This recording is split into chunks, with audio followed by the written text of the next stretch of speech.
Welcome to the Killer Innovation Show, the longest continuously produced podcast in history. Each week, Phil McKinney brings you the insights and strategies to amplify your creativity and innovation skills. Here's your host, Phil McKinney. Welcome to today's show. Where are you this week? I am still in the bus. We are traveling. We are on the East Coast. Actually having some meetings this week here in Pennsylvania. And then we will be heading back to Denver.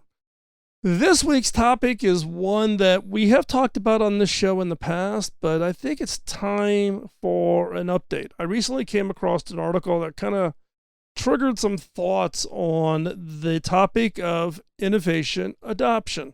Now, there's two sides of this coin. There's innovation adoption of the innovation and the ideas that you are working on. And then there's you. And how do you think about the adoption of the innovations that you use, whether that be products or services, whether you're an owner of a business or you are part of staff, or whatever role you play? What is it you mentally go through from the standpoint of innovation adoption? So two sides to the coin. How do people adopt your innovations? And then how do you adopt innovation?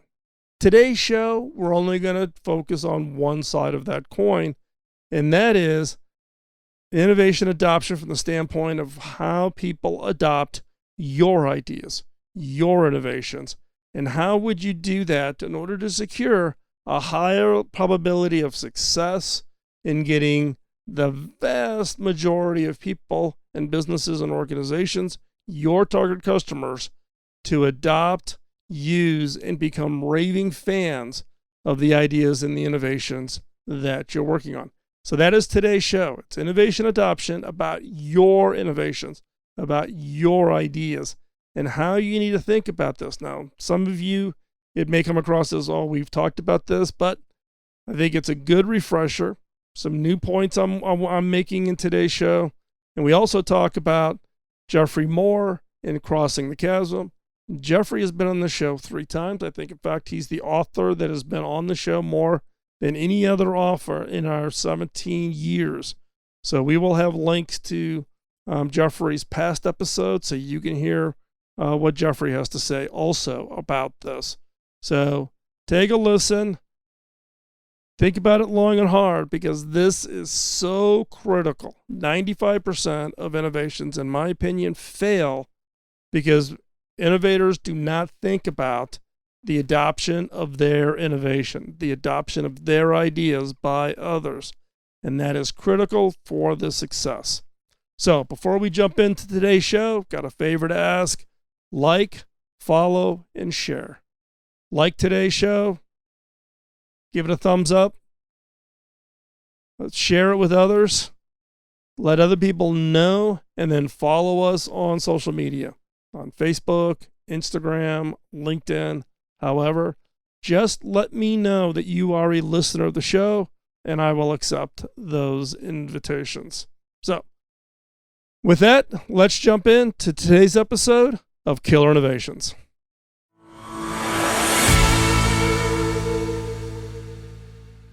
So once you've developed this great breakthrough innovation that you have developed, what do? How do you plan getting that innovation out there and getting it adopted? Over the years, there have been a variety of different models created, but the most prevalent one that most innovators use is called the innovation adoption model. It is the framework that lays out the audience and who would be early adopters of something or late adopters of something. And it's those phases, those pieces, and the key here is to think about, how do you market to them? Now, this is assuming that you are the innovator and you are pushing out an innovation that you're trying to get others to purchase, buy, license, subscribe to. The flip side is where do you sit in this curve? You as a consumer, you as a business, where do you sit? And they interact. They have they get to be mingled together a little bit. So you may be an innovator, developing new, great breakthrough things, but in practice, maybe you're not an early adopter. Maybe you're a late adopter. And that does have an impact, but I'm not going to talk about that in today's show. Today, we are just going to lay the framework, the foundation for innovation adoption. Now, what do I mean by innovation adoption? It is this model that classifies the adopters of innovation based on their level of readiness. Readiness to accept something new, readiness to try something very early, right after it's made available. In innovation adoption has certain characteristics. Each of these phases of adopters, and people kind of get bucketized into these different groups, there are certain characteristics. And the assumption, though, is that there's this, predictable process, I guess is the best way to describe it, before it gets widely adopted, before it becomes mainstream. There's a certain few early steps, groups that you need to get to accept your innovation, accept your idea in order to go forward and turn it into mass success. So, what are these groups? Well, the first group is the innovators. These are the ones that are right up in front. These are the ones that will try anything. These are the true geeks who buy on the promise of the innovation.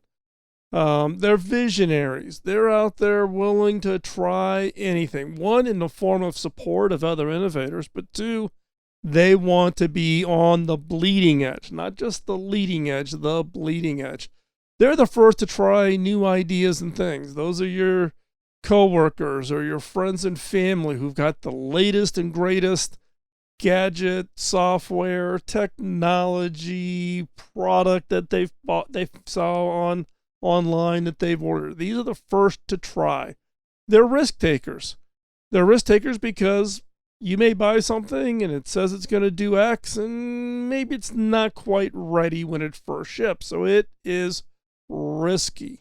But these are risk takers who skillfully leverage other sources, user groups, other fans of that technology, and they come around that technology or that product or that service or that whatever it is in order to figure out how to make it work for them. So they don't go back just to the company. They actually like to plug in to that community.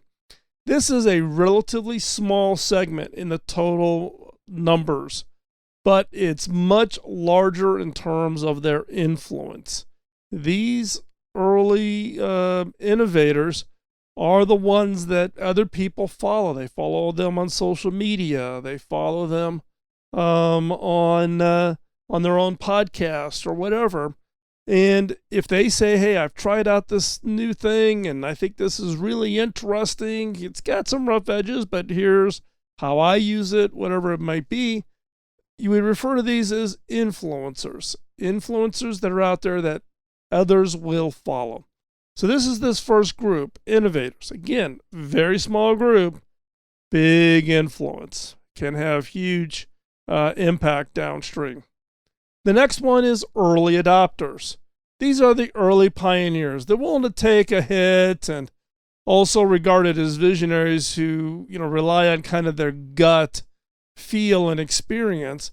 They're larger than innovators in size and critical to the success of innovation. So they're not quite on the bleeding edge. I would call them on the leading edge.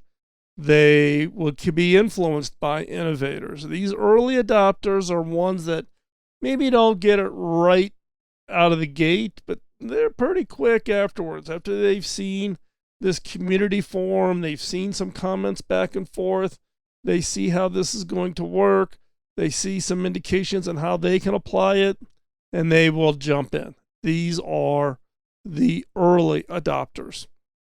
Next up is the early majority.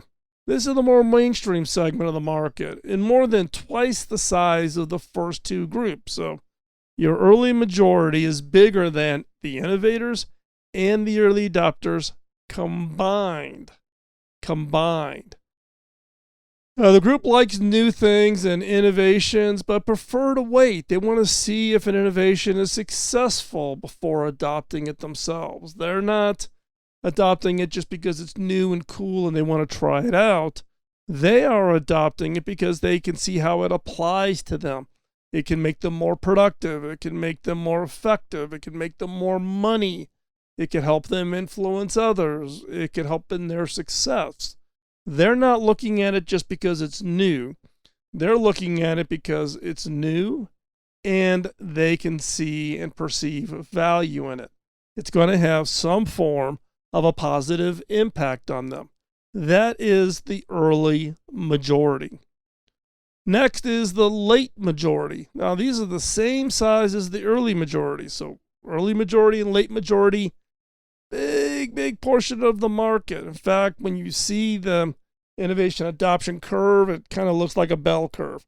Very low at the beginning, big peak, trailing off at the end. Early majority, late majority are the two of the biggest portions of the market segment. The late majority, same size as early majority, and these are people who only adopt innovation when they're forced to do so, when they don't have another option. These are the people who had feature phones and finally moved over onto a smartphone, only because the feature phones, you couldn't find one. They didn't make them anymore. People who have Blackberries who finally had to switch hardware platforms. These are people who only adopt innovations when they are forced to do so. This is a segment that's harder to persuade and influence, especially through advertising, online information. These are the people who are not persuaded to buy something or try something new in the traditional sense.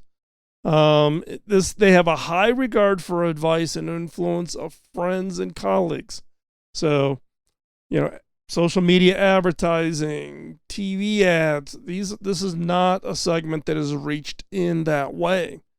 You have to basically use the people that you have in the form of the innovators, the early adopters, and the early majority, and get them to influence their friends and family who are in that late majority. So something to think about as you're rolling out your innovation is, how do you use the first three categories to influence this very large, very, very important category that you cannot reach in the traditional way of just doing advertising and those kinds of things. And then last, you have laggards. Now, the laggards is the same size as the innovators and early adopters, but with a completely different mindset. This last group they will adopt something, but they'll do it kicking and screaming. They will do everything not to try or change.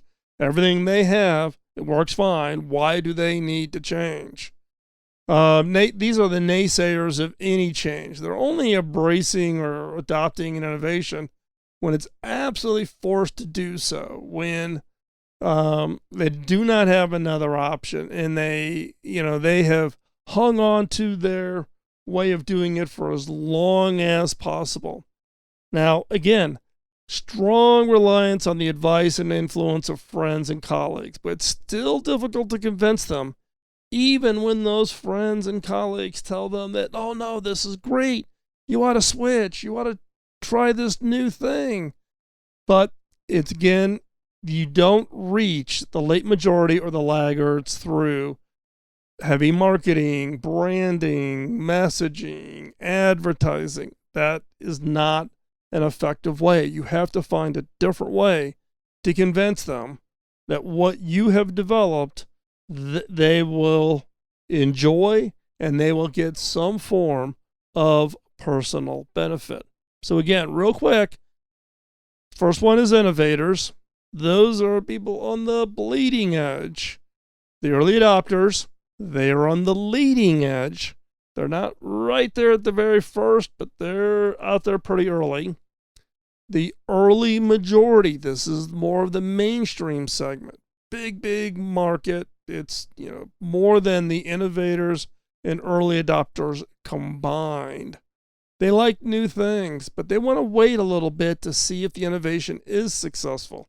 They don't want to jump in and then find out that it's not going to have a version 2, or jump in and the company's not going to be around, or they're going to jump in and the product is a total bust. So again, early majority. Late majority, same size as the early majority, but these only adopt the innovations when they're forced to do so. Hard to persuade. They are influenced by their friends and colleagues, not by advertising, not by marketing, not by traditional promotion. And then the laggards.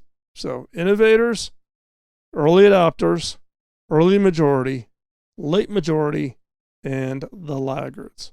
Now, you're probably sitting here going, I already knew that, Phil, or hey, maybe I hadn't thought about this in a while, and I got to think about this a little bit on how do I market my product, my service. And therefore, you just go, okay, I'm going to advertise like crazy with the innovators, the early adopters, and the early majority. Just advertise it. Not going to work. You've got to focus. You've got to literally crawl up the curve, crawl through these phases with a unique strategy for each phase. So your strategy for getting the innovators is different than your strategy for the early adopters, and completely different than your strategy for the early majority. Now, this struggle of climbing the curve and putting together your strategy came from Jeffrey Moore, who wrote a book called Crossing the Chasm. Now, Jeffrey has actually been on this show, I want to say 3 times. It might have been 4 times. He's one of the authors who's been on this show the most. Jeffrey and I have been friends for many, many, many years. So you can go back and listen to those episodes to hear Jeffrey talk about this specifically. But in the case of Crossing the Chasm, there's this chasm between the early adopters of a product and the early majority. So your innovators to early adopters, they're kind of somewhat similar. They're bleeding edge, leading edge, try something new and experiment. The early majority, remember, they're waiting to see if it's successful. They want to see if there's enough momentum. They want to see if there's enough support from other people before they jumped in. And Jeffrey calls that the chasm. You've got to cross that chasm if you are going to have a widely successful innovation. And to do that, you have to target the customers, the market segments, those things that are in the innovators and early adopters, or maybe completely different from the majority, the different customer needs, different focuses, different segments you would go after. You can leverage, and you should leverage, what has happened, particularly in the early adopters, and leverage that into the early majority. But you need to think about that strategy. How do you get enough momentum coming out of those early adopters to give you enough speed, enough acceleration, enough energy and excitement over what you've developed to cross the chasm and make it into the early majority? Now, this is difficult. It's not something that you can just advertise your way into or market your way into. You have to develop a strategy from the standpoint of what is that momentum? What is the right momentum that is going to transition? Jeffrey has another strategy that he calls the bowling pins. So if you think about bowling pins as being different industries or different use cases, and you position the bowling pins such that as you progress and you solve one use case, one industry's problems, there's a natural next industry, next problem case similar to it, that if you knock over that first bowling pin, it bumps into and knocks over the second bowling pin, and then knocks over the third bowling pin. So in effect, if you lay out your strategy and target your segments, Target the use cases, target the problems that customers, businesses, organizations, whoever has. If you lay it in a proper order, when you knock over that first bowling pin, it tips and falls into the second one, falls into the third one, and then you get momentum, you get excitement, you get energy, and those are some of the strategies that you can apply to cross that chasm. Now, Jeffrey has written, Crossing the Chasm. I'm trying to remember when it was written. Probably back in the late 80s. If you've done your MBA, you've probably was required reading. Jeffrey has written a number of books since then that are kind of more in depth onto the different strategies, like the tornado strategy, etc., on how to get across this chasm. This chasm is the biggest struggle for 99% of innovations. Innovations that are great and could be just absolutely phenomenal breakthrough innovations, things that are going to transform people's lives. And as innovators, we think of ourselves as being the proxy. Well, if I like it and I'm an early adopter and I've shown it, I've got innovators and early adopters all excited. Woohoo, I got a win. I'm going to high five. Off we go. No, that tends to be the easier portion. Why? Because those are people just like you, typically. The hard part is the early majority are not the people who are innovators, who are trying to develop new things, or coming up with new ideas. These are the people looking for an innovation, a product, a service, a technology, a new approach, a new whatever it is that's going to make their life better.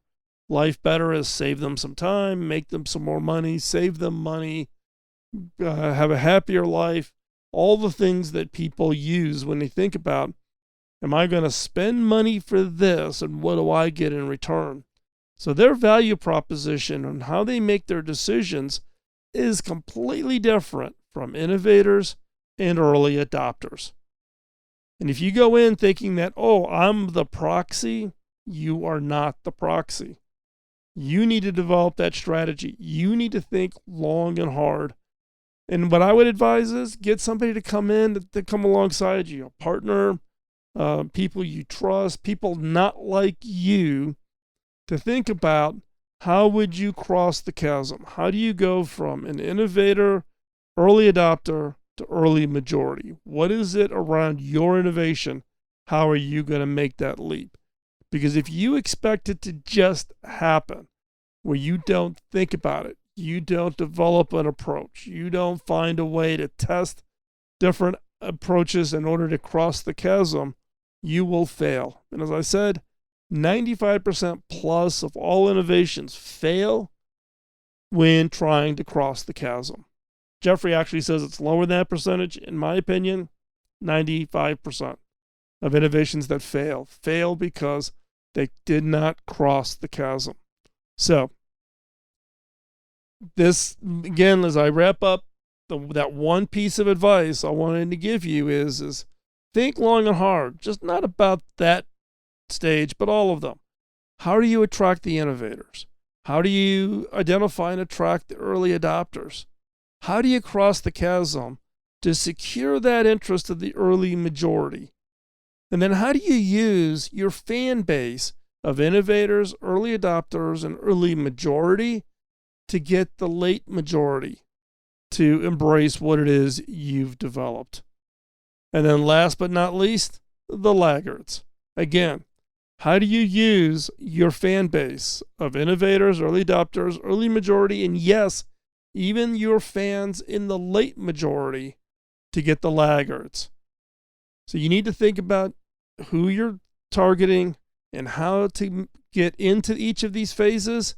And then how do you use that phase of the innovation adoption cycle to move into the next phase? And if you develop a good, robust strategy with some good advice, some good advisors, coach, mentors, people who've done it before, you can take that innovation that you're working on right now and turn it into a true game changer that becomes highly impactful, that gets adopted by the majority of people out there, and you will have the success you deserve.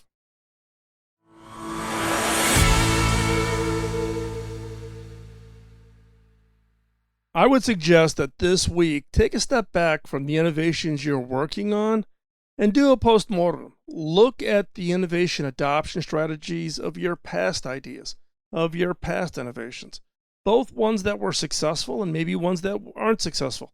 If this is your first innovation, the first innovation that you're working on that you're trying to bring into the market, then just take a look at what you're doing now and go through this innovation adoption model and identify your strategy for all 5 phases: innovators, early adopters, early majority, late majority, and the laggards. If you have a good, robust strategy around each of those phases, along with how you deal with the chasm between early adopters and the early majority, you can turn your idea, your innovation, into a game changer that will bring you success. So I want to say, before we close up, I want to just express my appreciation for taking the time out of your busy schedule to listen to the show. I truly, truly appreciate it. Time is one of the most valuable assets you have, and you've chosen to invest that time with us, and we greatly appreciate it. So thank you. One favor I always ask for at the end of the show is tell others about the show. If there's something in today's show that you think somebody else should hear, whether it be your manager, your boss, your board of directors, your investors, whatever it might be, share it with them. Just get the link off of the site over at killerinnovations.com and forward them the link. They can listen to the audio directly. They don't need to log into anything. You can just send them the link directly to the audio file, and they can listen to it through any browser. Give us also some feedback. Give us a review over at iTunes or Google Podcast or iHeart or Spotify or wherever you listen to the show. Give us a review. Let us know what you think. We look at all those. We review all of those. Also, if you've got an idea for an upcoming show, if there's a question that you're just kind of nagging on that we haven't addressed yet, or something specific to what you're working on and you think it would be a good episode of the show, let me know. Just drop an email at phil@killerinnovations.com. And with that, we're going to wrap up today's show.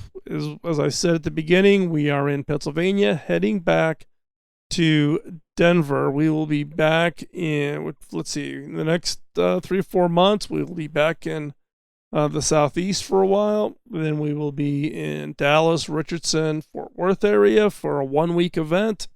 And then we will be in Washington, D.C., and then Atlanta in the early fall. So that's kind of the travel schedule.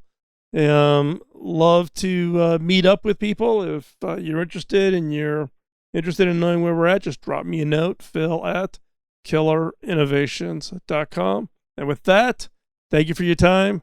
Greatly appreciate it. Go out there, innovate, change the world, make the world a better place. Talk to you next week. Bye-bye. Podcasting nonstop since 2005, this has been the Killer Innovation Show on the Innovators Network.